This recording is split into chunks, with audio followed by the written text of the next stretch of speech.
Beranjak ke topik lain, rekapitulasi penghitungan suara hasil pemilu 2024 di KPU Provinsi Aceh selesai dijalankan.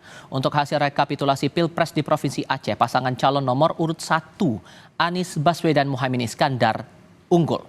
Dari hasil rekapitulasi tingkat nasional, total ada 3.285.272 suara untuk pemilihan presiden dan wakil presiden. Capres Anies Baswedan dan Cawapres Muhaimin Iskandar unggul dengan perolehan suara 2.369.534 suara. Diikuti pasangan Prabowo Gibran sebanyak 787.204 suara. Sementara pada urutan ketiga ada Ganjar Pranowo Mahfud MD dengan perolehan suara 64.677 suara.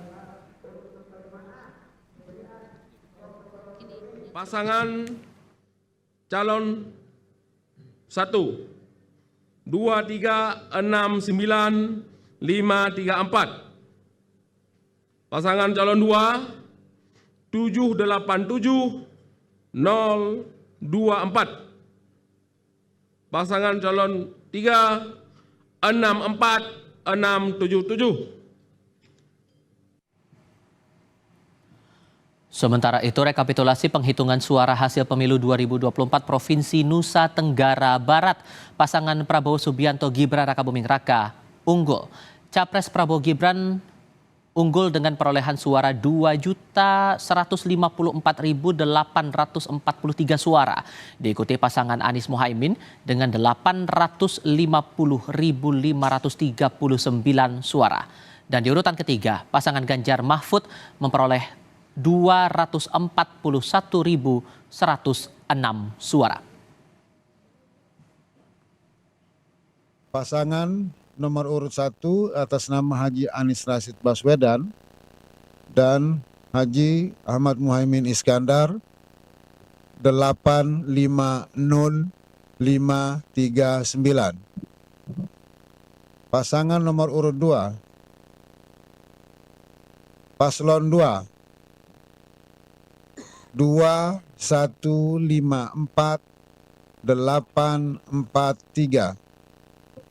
Paslon 3 241106. Di tengah berlangsungnya rekapitulasi suara di kantor KPU Jakarta, dua kelompok massa berunjuk rasa di depan kantor KPU pada Jumat sore. Kedua kelompok massa merupakan massa yang mendukung kinerja KPU dan meminta KPU segera mengumumkan hasil pemilu, dan ada pula kelompok massa yang memprotes hasil rekapitulasi KPU.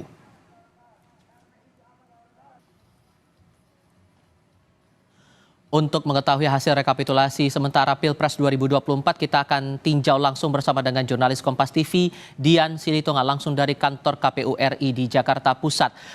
Sisa 5 hari lagi proses rekapitulasi nasional ini, Dian, dan sejauh ini sudah berapa provinsi dan bagaimana hasilnya? Ya, kalau sampai dengan sore hari ini sudah 27 provinsi yang berhasil dihitung atau dilakukan rekapitulasi suara. Tifal, tadi yang terbaru adalah Provinsi Nusa Tenggara Barat dan juga Provinsi Aceh. Seperti yang Anda sampaikan, tadi penghitungan suara di Provinsi Nusa Tenggara Barat, ini pasangan calon nomor urut 2 Prabowo Gibran unggul dengan perolehan suara 2.154.843 suara. Kemudian disusul oleh pasangan calon nomor urut 1 Anies Muhaimin dengan perolehan suara 850.539 suara, dan kemudian juga pasangan calon nomor urut 3 Ganjar Mahfud dengan perolehan suara 241.106 suara. Kemudian untuk di Provinsi Aceh, pasangan calon nomor urut 1 Anies Muhaimin tercatat unggul dengan perolehan suara 2.369.534, dan kemudian pasangan calon nomor urut 2 Prabowo Gibran menyusul dengan perolehan suara 787.024 suara, dan kemudian juga pasangan calon nomor urut 3 Ganjar Mahfud memperoleh 64.677 suara. Nah, tadi Papua Selatan meski masih atau proses rekapitulasinya masih berlangsung, tapi tadi penghitungan suara untuk Pilpres sudah selesai dilakukan dengan perolehan pasangan calon nomor urut 1 Anies Muhaimin memperoleh 41.906 suara, kemudian pasangan nomor urut 2 Prabowo Gibran memperoleh 162.852 suara, dan kemudian pasangan nomor urut 3 Ganjar Mahfud memperoleh 110 3 suara. Nah, seperti yang Anda sampaikan tadi bahwa di tengah proses rekapitulasi ini juga ada aksi yang dilakukan oleh 2 kelompok masyarakat. Saya akan tunjukkan kepada Anda karena aksinya dilakukan tepat di belakang saya. Ini adalah Koalisi Rakyat Menggugat Demokrasi dan juga Solidaritas Mahasiswa Cinta Indonesia. Ada 2 agenda berbeda yang dibawa dalam unjuk rasa. Kalau Koalisi Rakyat Menggugat Demokrasi ini memprotes proses pemilu dan juga proses rekapitulasi yang dilakukan oleh KPU karena diduga mengandung kecurangan-kecurangan. Sementara untuk Solidaritas Mahasiswa Cinta Indonesia ini menyuarakan atau mendukung KPU dalam menjalankan proses rekapitulasi dan menolak intervensi yang dilakukan oleh pihak-pihak eksternal yang dianggap mengganggu KPU menjalankan tugasnya.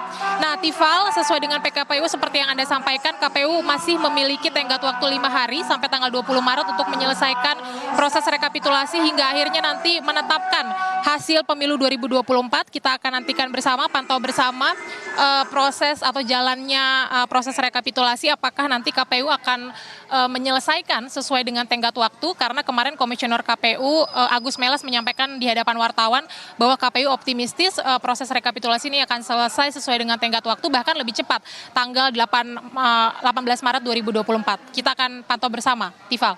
Kantor KPU RI di Jakarta Pusat, Dian Silitonga melaporkan. Terima kasih.